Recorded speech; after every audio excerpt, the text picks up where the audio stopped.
Hey, welcome to another episode of The Vault of Cult with your host Chris. And Mark, you alright, guys? Yeah, I'm alright. I hope you listeners out there all over the world are alright. All over the world. International. Welcome, brand new people from America. Welcome them from Sweden, Canada.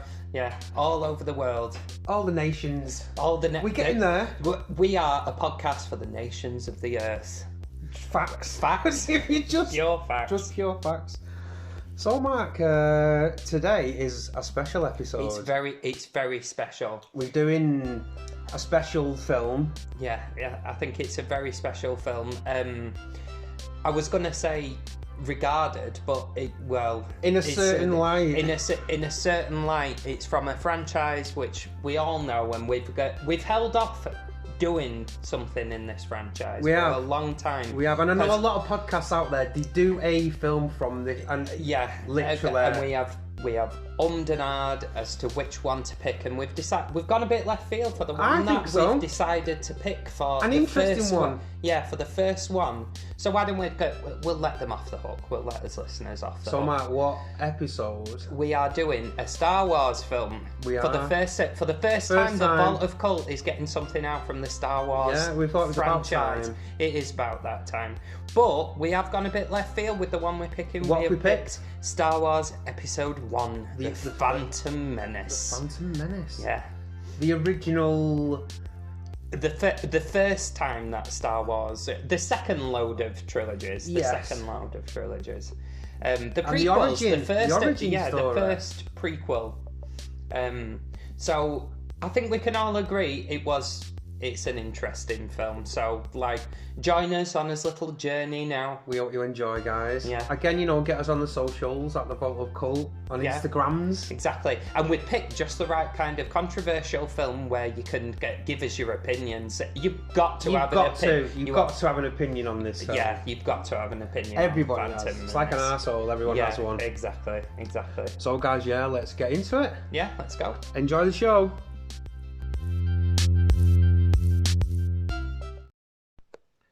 So, Mark, today's show, Phantom Menace, Star Wars. Phantom Menace. We got round to a Star Wars. We finally got round to a Star Wars, but we've got to tell you, listeners, it's been a difficulty as this one, because this is our third attempt at this. Third attempt. And we're hoping it's our third time looking. Final, because what you don't realise, although we're telling you now, it's corrupted twice. So we're coming at this at a different day from when we recorded the intro part of this. A few days later, Yeah, so whatever we said in the intro, I'm sure it was brilliant, but I don't remember it. It was in the week, and this is now the weekend. So, we've got Star Wars Episode 1, The Phantom Menace. Interesting. It came out in the United States of America on May the 19th, 1999, and it then released in the United Kingdom on July the 16th, beg your pardon, 1999. Yeah, so relatively close. Relatively close. And why is that, Matt, for the third time? Do you know, it's almost like we've done this a few times. Basically... we often in the United Kingdom get a Star Wars film very close to when the Americans get it as well, because largely speaking, production on a Star Wars film is usually based in the UK. Yeah, a large portion of it. It's always filled with usually highly regarded British actors. The production team is usually overwhelmingly British, so that's why we get a Star Wars. But throughout the rest of 1999, it released in the rest of the world, worldwide. I don't know when it went to Australia. They'll maybe get it in a week or two. God, they have to wait some time for fucking films to the poor Aussies. I don't think it's as bad as it was, but a long time ago. No, but when this come out, it probably came out in 2008 or something for them. Seen that Star Wars? No. Since Star Wars? No. I didn't know they were making a new one. No. So it is 135 minutes long, being 2 hours and 15 minutes. Yeah, and we'll get into discussion about the runtime a little bit later on. Yeah, but there's a few things I want to say. It's pretty standard for a Star Wars film, though. To be fair, around the 2 hour. I think there is consistency in runtimes across the. Almost always with the Star Wars film, you're expecting just over 2 hours, aren't you? Really. and again sticks to that. So yeah, shall we do its financials? Yes, What it interesting. did? Big Always, facts, always figures. interesting. It had a budget of $115 million US. A lot of money at the time. At the time.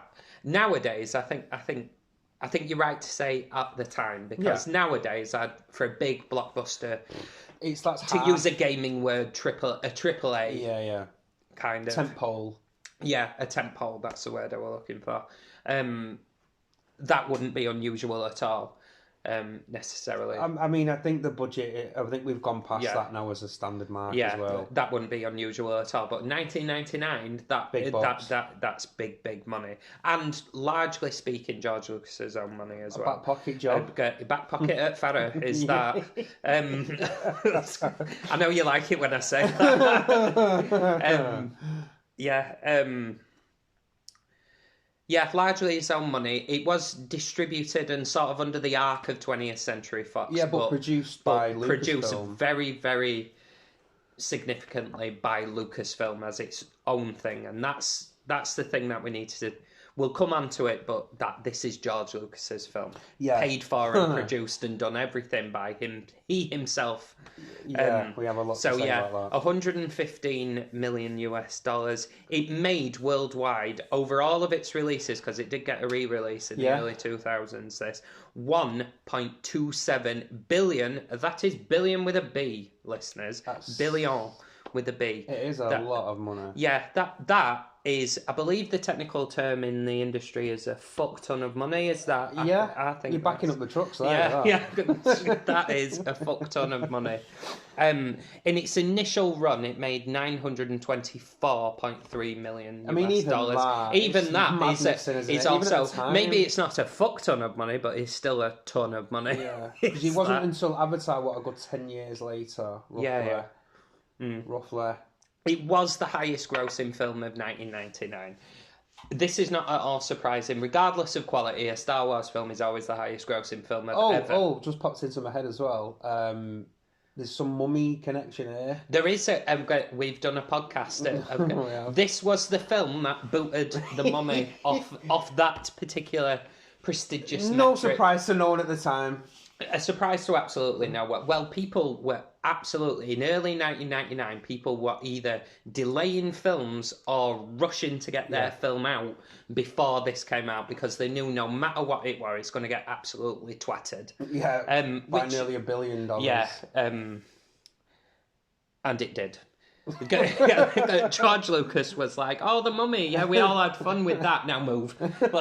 Move. Time. Give me the money. Yeah, it made 431 million in the domestic, US and Canada, and 493.3 worldwide. Really? Even Stevens, we nip and tuck in the US and the rest of the world there.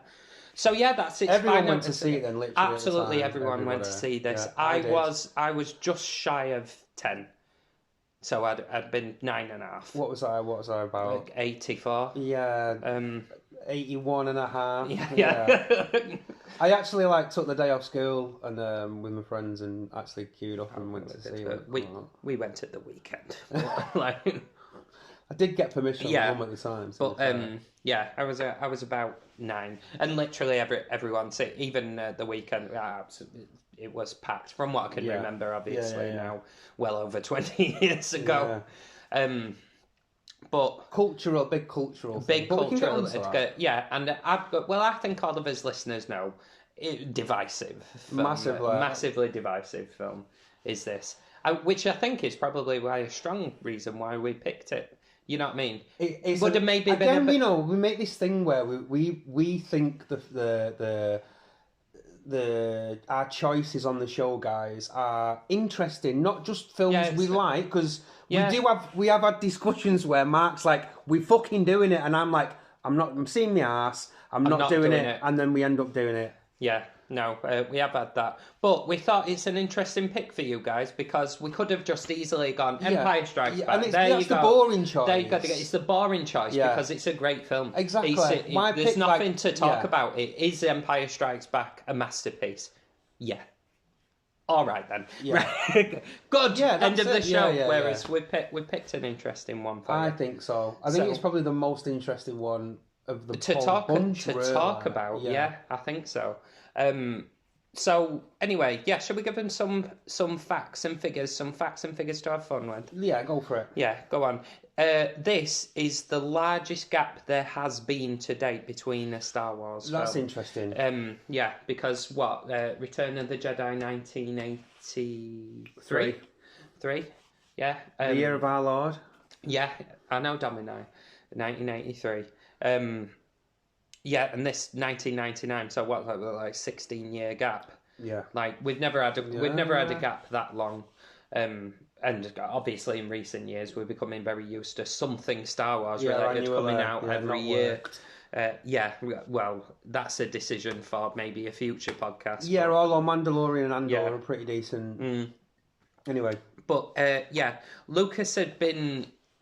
I've put the word inspired on my notes, but I don't think inspired is the correct word. I wonder what... I don't know what he was inspired by to make this. No, forced is really the word that I would say.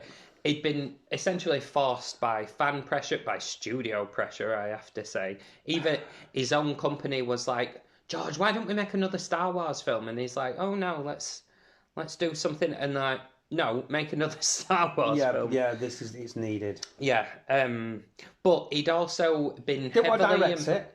He didn't want to direct. Well, I don't think George Lucas enjoys directing. I don't think he likes doing it. He's not a bad director, though. He's not a bad director, but I don't think it's... But that's a bit like you at work when you've got two jobs and one of your jobs you really, really like, and then the other part of your jobs you don't really like doing it, but you'll do it because it's also part of your job. I think he thinks of directing as that. Do you know what I mean? He likes writing, but we've got problems with his writing, as well. But he'd also been inspired by book and comic book sales, particularly comic book, of which had expanded the lore of Star Wars. Yeah, and so I do know of like novels and comics. That are very popular. Yeah, and very games popular. Even games. Very, very much so. And I think it takes a lot of his ideas from that expanded world that other creators have made. The most infamous one to me, and I've raised it to you so many times. Why did the Jedi dress like they do in this film? Because it don't really make any sense, because... Why would they dress like Obi-Wan did in the first film when Obi-Wan is literally hiding in the first film? Yeah, so where did the uniform come from? Yeah, where did they go? Why would that be the Jedi's uniform? Do you know what I mean? And then surely they never in disguise. Yeah, it's almost like dressed like a Jedi. He's dressed a Jedi. Is he constantly going to a fucking fancy dress party constantly? Like, I'm not a Jedi. What's in the room straight away? I'm not a Jedi. Yeah, I am not a Jedi. I just dress exactly like a Jedi. A different hue. And this is a different hue. Yeah. This. Yeah, and it just doesn't make sense. Tabard, not dinner lady. It just never made sense, but that's in one of the novelizations where that's like the Jedi uniform, what Obi-Wan. So we were like, oh, we'll do that. Then that doesn't make sense when it comes to Episode 4, A New Hope. Yeah. Where he's hiding in the desert but goes to bars, so... No, I know. That's what I mean. It don't make... You retrospectively don't make it make sense, and that's the thing that will come to time and time again with this film. What's with the writing? I don't get it. What are you doing? So yeah, as you said initially, George Lucas didn't want to direct it himself, because at this point he's only ever directed one Star Wars film. At this point, A New Hope. A New Hope, or as it AKA... was called. Star Wars. Just Star Wars. Star Wars. Again, that's the other thing. This is the thing that retrospectively changed the name of all the other Star Wars. With the numbering. So, like, first one's episode 4. What? Yeah, it don't really matter. They shouldn't have bothered with that. No. They should have just called it Star Wars. The Phantom Menace. Yeah. That's a good title, actually. The Phantom Menace, good title. It's a title where you go, what's that? What? Yeah, who's the Phantom? Who are you being menaced by? I've got. Does I mean, really... I know we're being menaced by the fucking phantom of our dead podcasts. Like, yeah, this is, again, this is our third attempt at recording this fucker. But, yeah, I've lost what I was talking. Yeah, he didn't want to direct it. No, he didn't want to direct it. He approached Roger Zemeckis. Is it Roger or Robert? It's Rob. Bob Zemeckis. Bob Zemeckis. Back to the Future. Yeah, and he told him to get fucked.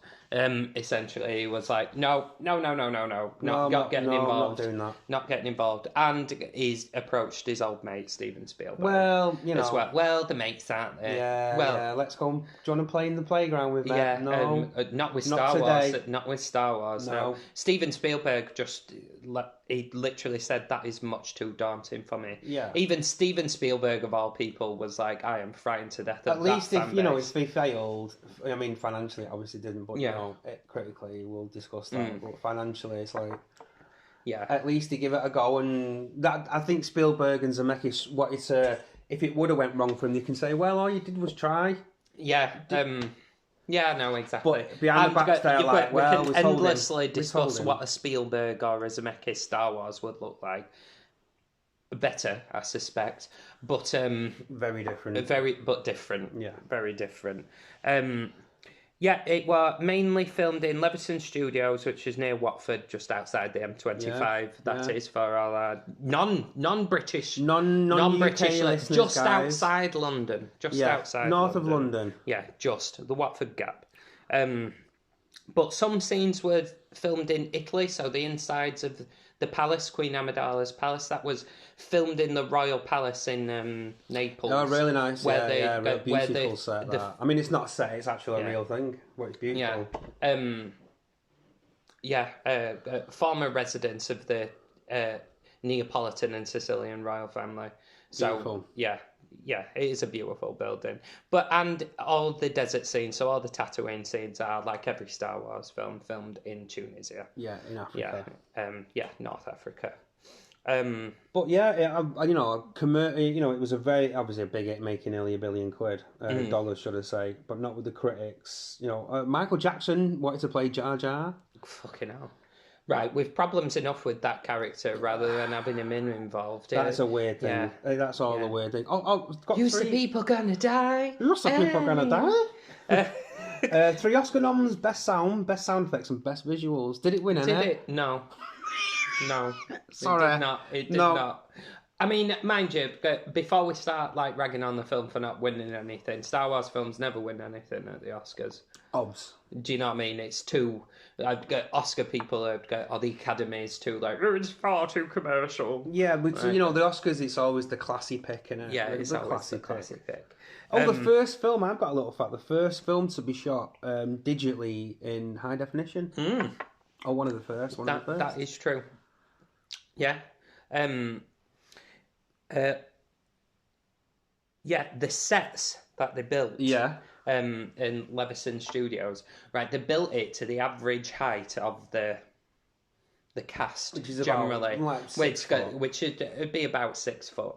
Anyway, onto set wanders Liam Neeson, all 6 foot fucking 3 of him, big lad. Big lad is our Liam. Big lad is our Liam. And it was much too small. Was the set. You have to get, and they were like, we spent however much money. Got to do it again. Got to build it again. Build it again. Build it higher. Yeah, because no one thought to measure it to the height of your tallest actor. Well, that is the most ludicrous thing I can think of, because... Here's the thing, Liam Neeson was already in the bag to play it. He'd agreed to be in the film without ever seeing a script. I wonder how Liam Neeson feels about that nowadays. He was like, Mind you, it probably made him a shit ton of money. And he's in a Star Wars film, so he's got that legacy. Actually, I take it back. I think Liam Neeson's actually secretly really, really proud that he was in a Star Wars film. And who wouldn't know? I mean, who wouldn't know? And I don't think Qui-Gon Jinn's a poorly received character. I don't think. No, but I do think each character's doing their own thing. Each character is most definitely doing their own thing. One fun fact. In the Senate scene, right at the bottom, if you look very closely, you can see E.T. Shut up. Yeah. Is he E.T., you know, with all the aliens in the little pod, you can see E.T. at the bottom. Nice little nod to his mate's film there, isn't it? So, E.T. exists in the Star Wars universe. He wants to phone home. His home being a galaxy far, far away. That's true. That's a little fun thing. Yeah, that is a little fun thing.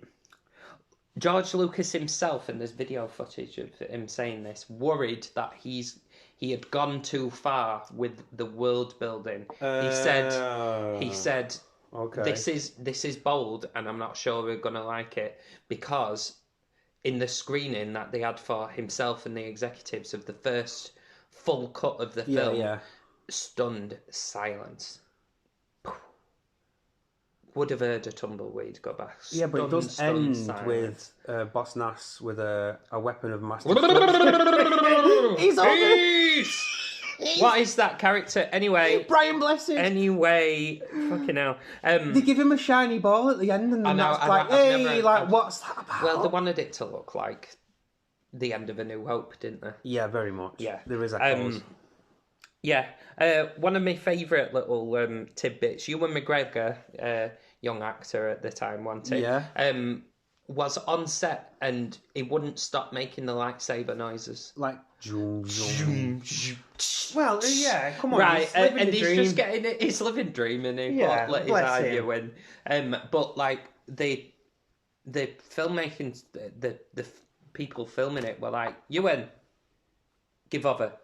Stop doing that. Enough's enough now. Enough, and he never stopped. Well, and he never stopped. Fuck you. And I think they complained to George Lucas about him, and George Lucas were just like, "Oh, just fucking leave him alone. Leave him alone. He's enjoying himself. He's enjoying himself." So yeah, they had to edit it out in post. And I did have a look, and I can't see a scene of him like moving his mouth. Oh right, yes, when you caught it on camera. Do you know what I mean? They have edited it out very well, but. Yeah, he were always doing that, and I think, leave him. Yeah, leave him alone. Leave him alone. So yeah, those are a few fun facts for interesting people. Bits and why don't you give our listeners a brief synopsis as if they've not fucking seen it? Well, yeah. So, in a nutshell, the film follows Jedi Master Qui-Gon Jinn and his apprentice Obi-Wan Kenobi as they try to protect Queen Padme Amidala of Naboo in hopes of securing a peaceful end to an interplanetary trade dispute. Ooh. Joined by Anakin Skywalker, a young slave with unusually strong powers of the Force, they simultaneously contend with the mysterious return of the Sith. Ooh. Yeah. And how that all comes together, I've got issue with.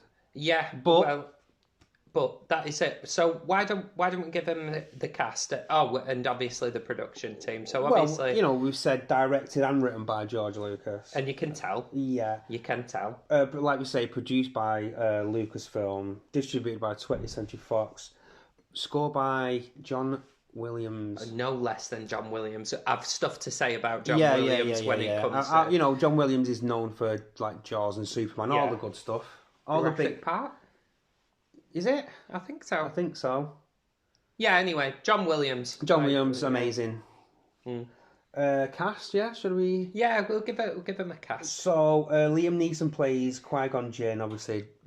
He's your big money. We're all about he's the front and centre, gets a lot of screen time.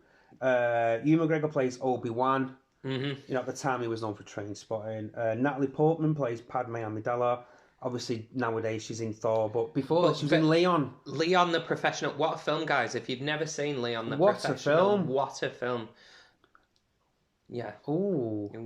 We'll get into that. Right, so Jake Lloyd plays Anakin Skywalker. Didn't do anything else after this, not surprised. I'm not surprised, poor kid. He's got a lot of flack. He's not the... Again, we'll get onto that later, but... There's a handful of things that a lot of people hated on for why they didn't like this film, and that child actor unnecessarily. It ruined acting for the poor little lad. He didn't want to be in anything else ever again. Again, 99, the internet and the trolls. Another one, the person who I think you're going to say next, who played Jar Jar. Ahmed Best. Yeah, wanted to kill it. It was so bad. The Again, hate another he got, the hate unnecessarily he got, he nearly committed suicide over it. There is absolutely no need. Guys, if you're out there, sat there typing away at man having a pot for having a pot, because you've got fuck all else to do. This is from the vault of cult. Get yourself out of your fucking mum's bedroom and get a fucking life. It's a children's film. Do you know what I mean? If you didn't like it, well, that's fine. Yeah. But...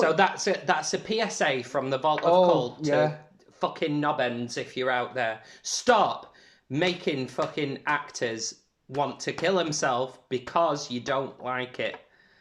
Anyway, yeah. So we played Jar Jar. Oh, that's a very good point. Actually. Yeah. Right. So. Ian McDiarmid plays Emperor Palpatine. We'll just call him Palpatine. He's always Well, he's the Emperor. Yeah. Is he the Phantom Menace? He is. Yes. Is that him? He is the Phantom menacing the plot. Ray Park plays Darth Maul very well. Yeah, very well. Has almost no lines. No, and even the lines he does has, it's not even him talking. It's an actor called Peter Serafinowicz. So if you've ever seen Shaun of the Dead. Yeah, the British zombie comedy film. Yeah. He's Sean's flatmate, and very big in the UK comedy sitcom writing scene. Oh yeah. Alternative. If you've watched a Channel 4 comedy from the early 2000s, he's in it. I'd pound to a penny Peter Serafinowicz is somehow involved. And then we had Anthony Daniels and Kenny Baker returning as C-3PO and R2-D2. Well, they just love it, don't they? They absolutely love playing it. Well, like his autobiography, who played Anthony Daniels. Yeah, it's literally about him playing C-3PO. It's basically about nothing else. Well, do you know what I mean? But he does it brilliantly. Always been one of my favourite characters, is C-3PO human cyborg relations. Full name. Sunday. Full name. His it is Christian name. Well. It is a Sunday as well. I love his Christian name. Thank you. C-3PO human cyborg relations. Penelope August plays Shmi Skywalker, Anakin's mum. Teleactress, really. She is, yeah. But she's only known for TV stuff. Yeah, I think she's all right in this. Well, we do get Sam Jackson as Mace Windu, first appearance as a Jedi. Yeah. Purple lightsaber. Fancy. Yeah, but although they didn't know he would have a purple lightsaber. Until he said, I've got a purple lightsaber on George, and he went, no, lightsabers aren't purple. And then he was like, but I want one. And then he was like, purple lightsaber. He wants one. Get it. Come on. Get it. Sam's on the scene. Then Franco's is back as Yoda. Yeah, again, he loves it. And then Boss Nass, who's voiced by the great British actor Brian Blessed. Gordon's alive! Yeah, what is that character? He plays a flying bird man in Flash Gordon. He does play. And he's fucking great in it. But, wow. That character. I know. You saw Bombard. What is this character? Oh God! Racist. Let's racist. Get it out there. It's racist, and they will get flack for it being a bit racist. But yeah, so that's who's in it. So you know how much it made. You know some fun facts, and you know who's in it. So, Christine, shall we talk about? Right. So. Go on. Go on. Ladies first. Right. Thanks, love. Right. I think we probably should start. Like, let's get some negatives out of the way. What is the biggest problem with this film? George Lucas can't write. Yes, that is the biggest thing. Ding. Well, he can write. He can write, but of a poor level. He cannot edit himself, and that I think is the core problem of this film. He's got absolutely no one. Bad. He's got no one to say no. He's got nobody at all to say no to him. Well, that's where we were saying before. It's all his, and he just went. He just did what he did, and then at the end realised, oh shit! Like you say, too far. I've gone much too far. Like we said before, he had like a pot. He had a pot, and he went, "I'm going to piss in this." And then when the pot was full, he didn't empty it. He just kept doing it. The pot of piss overfloweth with just needless scenes, overdone dialogue. 25 minutes too long. And it is 25 minutes too long. Okay, well, you could fill it with other scenes to make it the usual Star Warsy kind of length. Right, again, but it's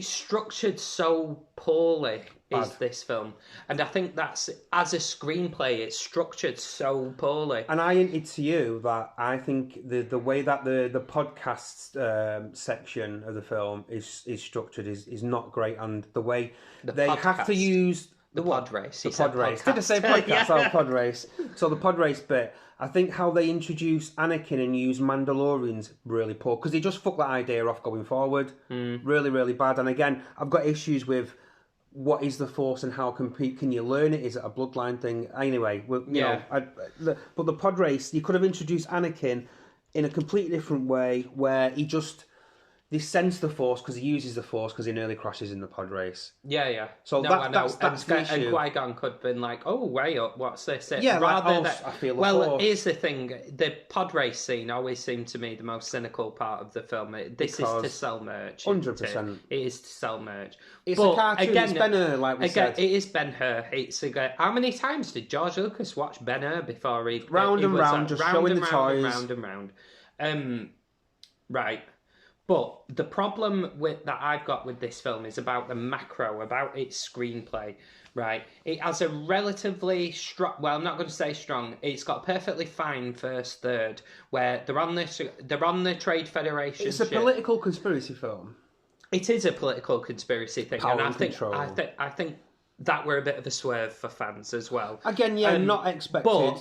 But it's like I've always say, Star Wars has always been an inherently political narrative. I agree. Right, there is nothing wrong with the political scenes. I think people... It's different factions having power and control. People put too much undue weight saying, oh, young people at the time didn't want to see political scenes. I don't think that's the case. It's because they're paced and placed so poorly. Yeah, right. Because of the structure. Yeah. Because of the structure of the film. Because essentially what they do is heavy action right at the beginning, or at least middling action. A bit sort of like sneaky onto ships, like, oh, what's going on? Yeah, finding the conspiracy, what's going on. And then we've got very heavy action at the end of the film. Yes. Right. Out of there's nowhere. Just a total dip sag in the middle. Total sag in the middle. And the problem that I've got with it, the political scenes, is not that they are political. I'm inherently a political person. I like talking about we politics. Know, yeah, guys. We all know Mark's into politics. Right. But you do not intersperse them with any light-hearted or action scenes. What he's done is just clump them all together in the middle of the film. Talky. Exposition heavy. Exposition heavy. And how many times do we have to say, as if like fucking filmmakers are listening to us here, right? You should fucking be. Yeah. How many times though do we have to say, "Show me, don't tell me"? Yeah. That is the oldest screenplay faux pas. If you're telling me rather than show me, and it's just person walking into a room explaining to the audience what is happening. There are a few exposition scenes that are quite good. The dinner time scene, right, in Shmi Skywalker's house. Yeah. Good exposition. Well done, George. You've explained the world in a meaningful. Yeah, we'll come on to Jar Jar. But then we have to have silly nonsense like Palpatine explaining to the Queen that the Republic's full of bureaucrats, blah, blah, blah. And then we have essentially the same scene where he's explaining it to her again. We don't need that. We don't need it. So instead of that, why don't you show us Obi-Wan or Qui-Gon learning a little bit more about who's this Darth Maul character? Yeah, because you've already set that up. You're doing the legwork on that already. Why don't we replace the expositive scenes with actual character development? Develop Anakin. Do you know what I mean? Or somebody, or give us a little bit more of Darth Maul. Well, again, another thing, I do think the film is missing some sort of introduction, because he just fucking turns up out of the blue. He does. He's just all right, so he's the baddie. Whereas I think they could have reduced the runtime, done the whole pod race scene different, introducing, finding Anakin, has the Force somewhere. But I do think introducing Darth Maul in a scene where he's scrapping, or is the aftermath of he's just killed a Jedi, so he's a badass and he's a threat then. So when he's introduced, you're like, now he's in the story.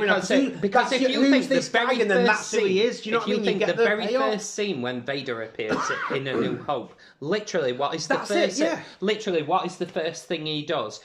He chokes someone to death. You know he's right. He means and you're business. like, it's a bad un, that guy. It's as if you wouldn't be able to notice from what he's wearing. So if you had a scene like that, Mark, for me, I think then the next time you see him, you get in the right. Right, I know who he is now, and he's a baddie, and I know exactly. You know he's not a good guy, and something bad's going to happen. You can tell visually that he's not a good guy. No, he's not great a good design, guy. Great design of Darth Maul. Underused, but underutilized because. But you could have had something like that in the middle of the film that could have just elevated this. I understand that this film, a Star Wars film, that's like this, that's got to start things off fresh. It's going to be an exposition-heavy film. Yeah. It's always going to be that because you've got to tell the audience somehow what the world is actually like. And how, you've got that gap between how did it end up there and this is how it ended up from the beginnings of... There has to be some exposition in this film. I understand that. But it's so heavy on the exposition. Too much. Characters talking to each other, not like real people. Because I don't sit and go to you, that cup's there. We're just sat here with cups of tea. I don't sit and say to you, that cup's there. Because you already know that cup's fucking there. Right? But the audience don't. So why don't we show them the cup? Do you know what I mean? And it's just characters saying stuff to each other that they should already know. They're already aware of it, which means the dialogue doesn't come across as realistic. Well, again, there's massive issues with the cringy dialogue. Yeah, show me, don't tell me, show me. As well, talking kind of hinting on the performances, I think Liam Neeson plays a little bit, I think he's measured and assured in the role. He knows how, to me, he's like, right, I've got an idea of how a Jedi... Well, he is out of all the cast that aren't returning Star Wars people, he's clearly the most experienced actor. Yeah. You've got Samuel L. Jackson, fine, but he's barely in the film. Yeah, he's the main character. Do you know what I mean? The rest of them are very young. They're very young actors. Amidala, I mean, Natalie Portman could be what? Yeah. I can't remember. She can't be a lick over 17 or 18. Probably. I don't know what she was in Leon, You know what I mean? Again, Ewan McGregor, he looks about 18. Yeah. Again, I don't know how old he was. He might have been pushing 20. I don't know. No, I think he was in his mid-20s at the time. Really? I think, he looks young. But still, younger actor, and obviously you've got a little bit hammy, though. Actor. Over-enthusiastic for me, that character. Well, he tried so desperately to sound like Alec Guinness. He even had the voice lessons. He had voice coaching to try and sound like... Is it consistent? Guinness. No, it's in and out. It's in and out. It's not consistent. But one thing we will say is Ewan McGregor as Obi-Wan, he will grow into this role. Mate, I do like the next two. I do have a soft spot for the whole trilogy. I have a soft spot. Particularly for Ewan McGregor, but I don't think this is the best. The third one, Revenge of the Sith, where you're like, Ewan, mwah. He's got really it good. You've got it. Yeah. That is Obi-Wan Kenobi. Because he's more mature as an actor. He's more mature. Look, the years later, he does get Alec Guinness's voice right. He's had years to try. Yeah, but it's not there yet. It's not there, Ewan. But I like the Jedi action in it though. Oh well. I was thinking about this today, so this won't have appeared in the podcast. That never was. This is probably one of the most Jedi action-heavy Star Wars films throughout the whole film. I think there's really good Jedi action. Jedi actually being Jedi. Yeah. In this for me. Go on then. We'll do some positives now because we've been a bit right. So obviously, let's get it out there. For me, which I've said this is the third time we're fucking saying this, but that whole Duel of the Fates section where, you know, they're having a fight with Darth Maul, I think that is the best Jedi action, the lightsaber battle we've had so far in the Star Wars universe. 100%, I agree. And your appreciation as well as mine for the score that goes along with that, John Williams, and your thoughts on John Williams' score that goes along with that. Superbly choreographed, superbly shot, superbly acted. That section of the film, that whole section, the fight with Darth Maul, but with the two, with Qui-Gon and Obi-Wan. I would say that is the best lightsaber battle in the entire trilogy. 100%. It is. It just is.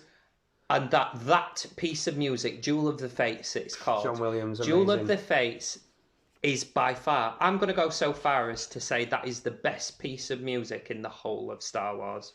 I'm with you. That is absolutely just that fantastic. That sequence, mate. It builds, the music builds with the action of the scene. We start off... and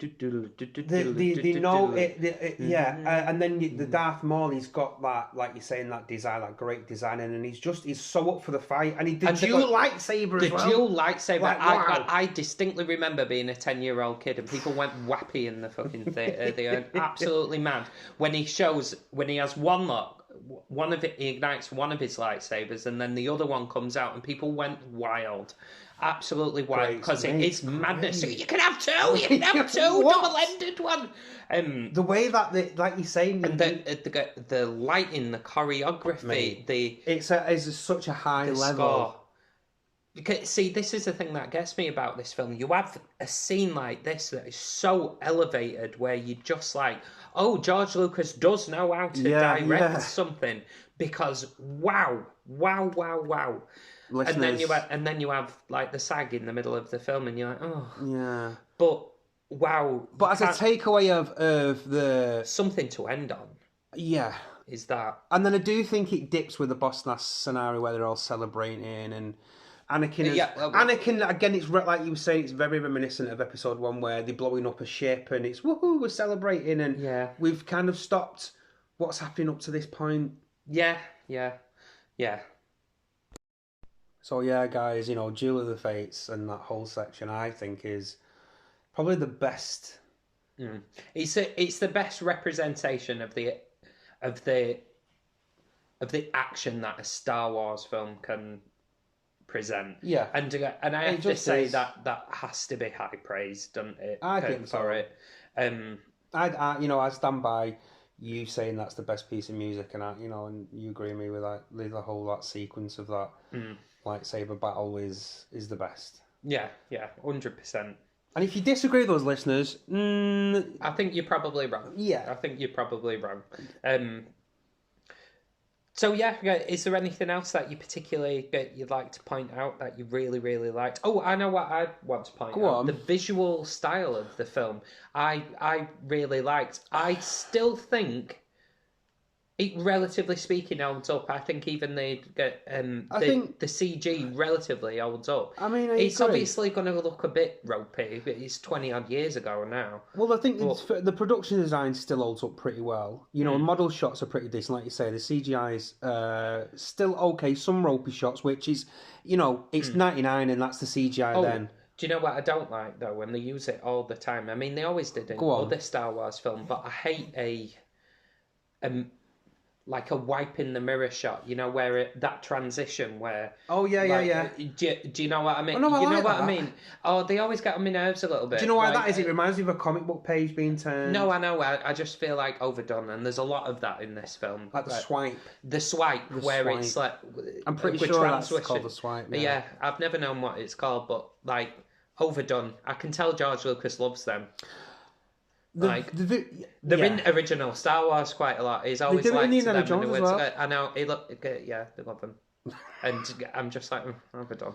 But like you're saying about the actual visual style, I think that's another one of the things that a lot of fanboys hated on at the time, because it didn't look, because it was quite bright and we've seen a lot of lush photography. But I actually like that about this film. I don't. I wouldn't say it goes against it at all. As someone it's a different who's very into again, it's a different type of film. It's not what we want or what the audience wanted as a Star Wars film. Because again, everyone went to see it but then hated on it. But again, the delivery is always going to miss the mark of the expectation. Oh, absolutely. And that's a big thing about this film. But again, the contrast from the original trilogy. I like its contrast.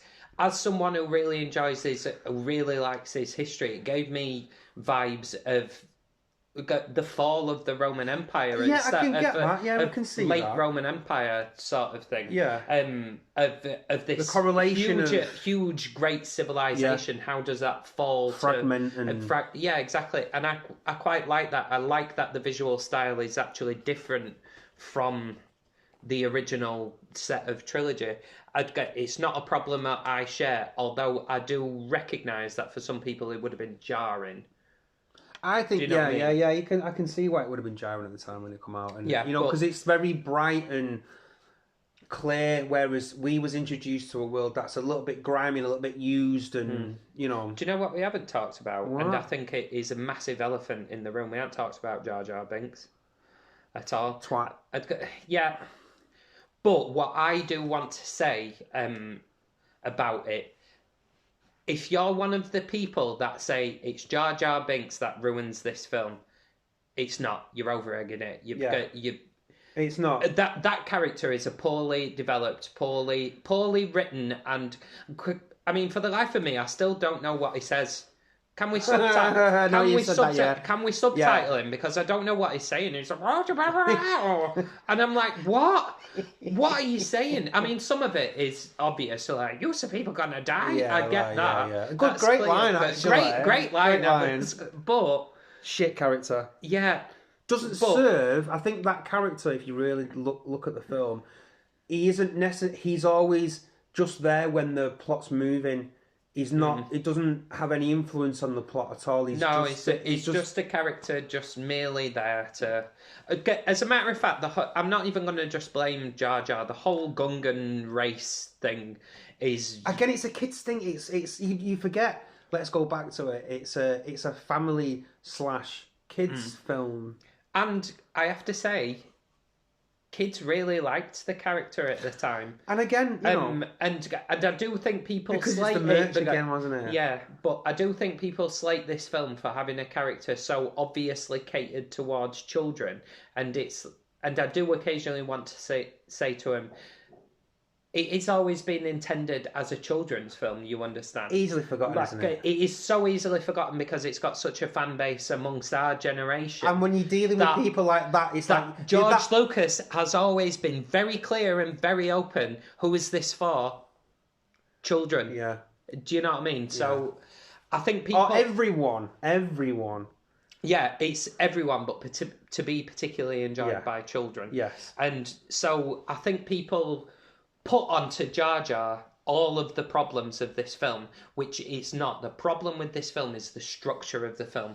You can get away with having a character like that in a film. Every film's got a character that people find annoying. Well, does it know what it wants to be? This is the thing. Well, that's the thing. It's so scattershot and all over the place. Like you say, it has that political, but then doesn't follow on with it to make it very interesting as the main... Again, they're not interspersing it with proper comic relief, because the trouble with Jar Jar is that he's not particularly written very funny.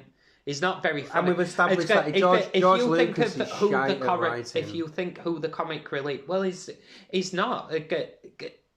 He's just... Too many ideas. He just doesn't know how to fucking edit himself. Because if you think of the comic writing in the original Star Wars was... I mean, occasionally a bit ropey, but C-3PO is a great piece of comic relief. Yeah. Fantastic. I've always loved him.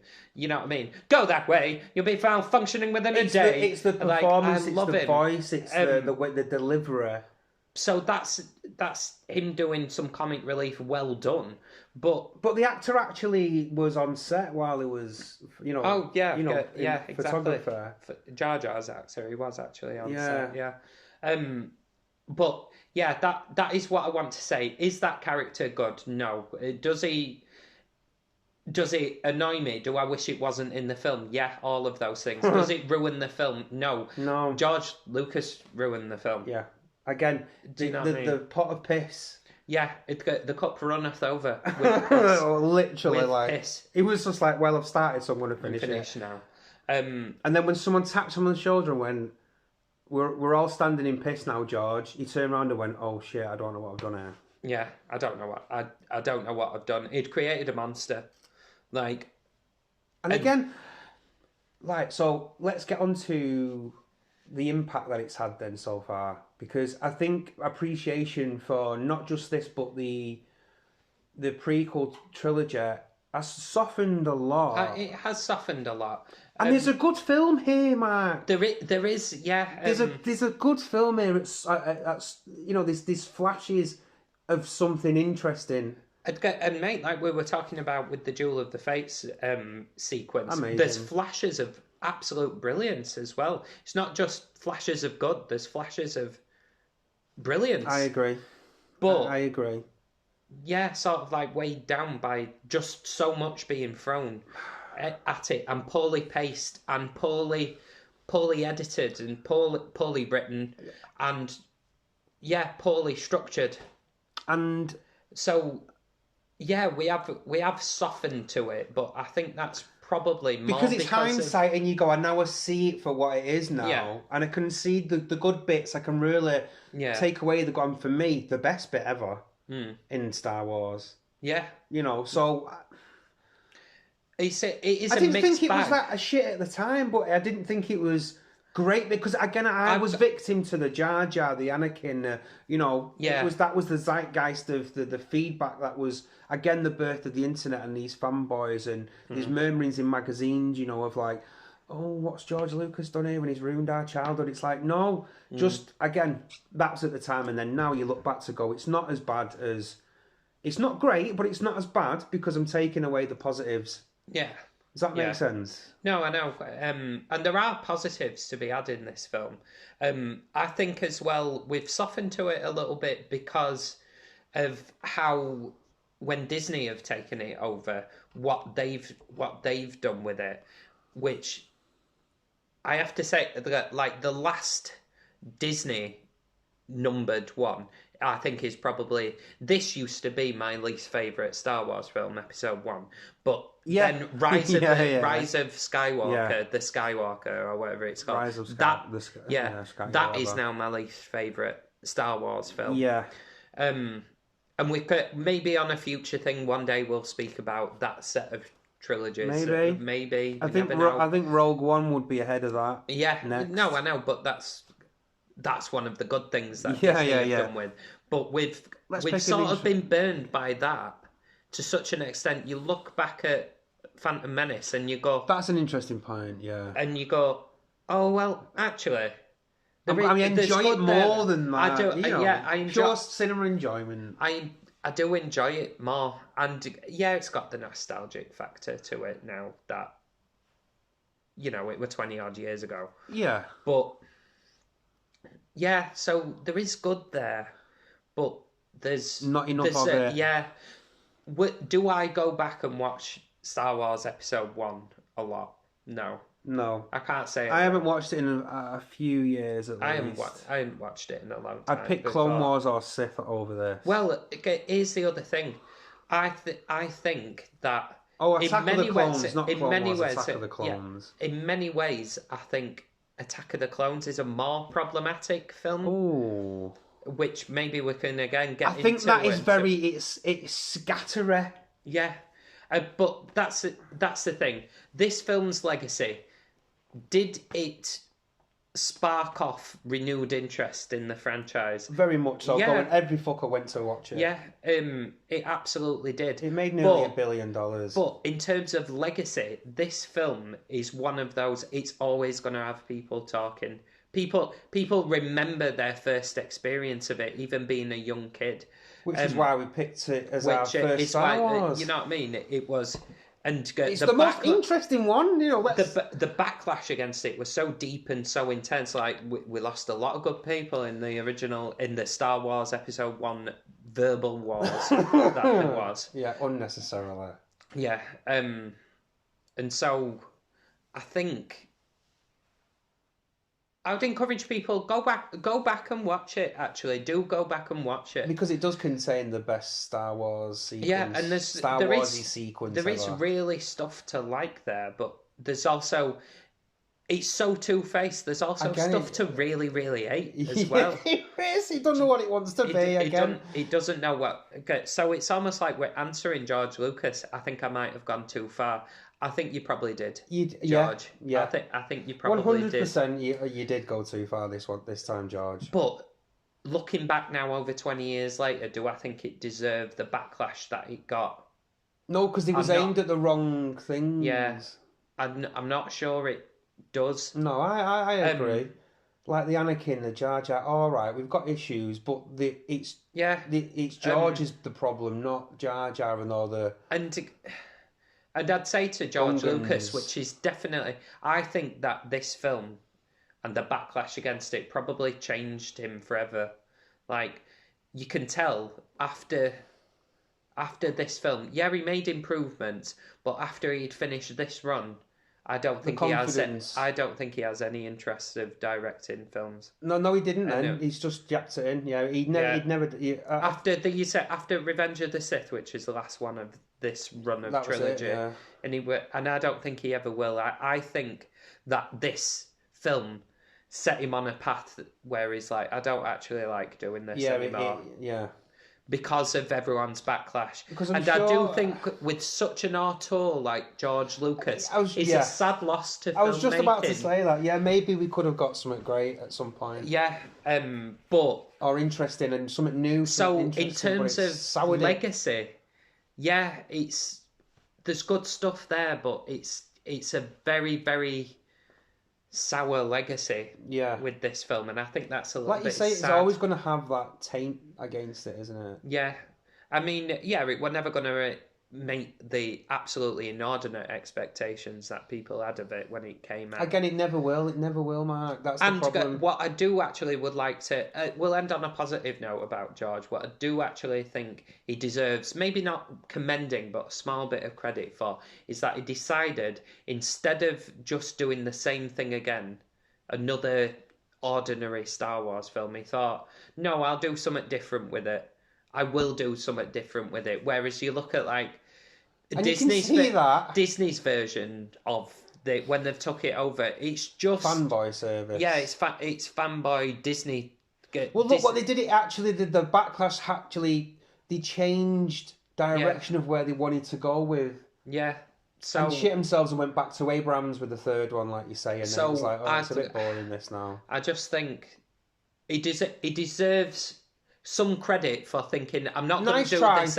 Nice try, it didn't work, but move on. I do think that needs to be said. I'll go with that, mate. I wouldn't disagree with you on that point. Yeah. And like I say, I made the joke, we lost a lot of good people in the episode 1 wars. George Lucas being one of them. Yeah. Not just, you know what I mean? I think it killed his love for filmmaking. I agree. And I think he's actually said things he along those lines, hasn't he? He has very openly said it killed his love for filmmaking. And that is a shame. It's a shame, even though, we've got a lot of stuff to say about this particular film. He does have others that have. But if he could have got back into a position where studios were booking him to be a director, and he actually had a studio that would police him a little bit, how many more great films could we have had from George Lucas? Because he is a great auteur. Yeah. At the end of the day, he is going to always be there as one of the world's great directors, or a memorable directors. Yeah. And so, yeah, we'd have to say that. I think. Yeah. So I think, sorry to be a little bit melancholy to end on here. No, but it has to be said though. We try to, listeners. You know this. You've been with us all this time. It's. We try to be balanced because, Did he do wrong with this film? Yeah. Yeah. But it's sad that he's gone now. Yeah. God, we're making it sound like he's dead. No, but I do think this was the beginning of the end of him. The beginning of the end. Being, interested or having any interest in directing again. Yeah, absolutely. And then he just finished it to finish it. Oh yeah, he was just like, well, I've got to finish it now. But he can clearly he was emotionally checked out from now. It was. Yeah. It was a lot of heat, like more so than anything before, I think. Yeah. So in terms of legacy, really, really mixed bag. Yeah. For this. Yeah, but again, like Mark said before, guys, we all listen to these shows, does pull you back and watch some of these films maybe you've not seen for a while. And again, we do say like go and watch it again and go watch it. Some of the things we've said, you can appreciate. Like it does have interest in and there is good ideas in it, but it's not a great film in general. No, poor. So with it being what it is, what are you gonna give it? I think we're at that point now. Right, I don't know. I think this is. I don't really want to give it any higher than a 7. I'm, and that's because of the whole Jedi fight, the sequence at the end of the Duel of the Fates being my favourite bit of any Star Wars up to date. But then, it's the flaws just drop it from that 8.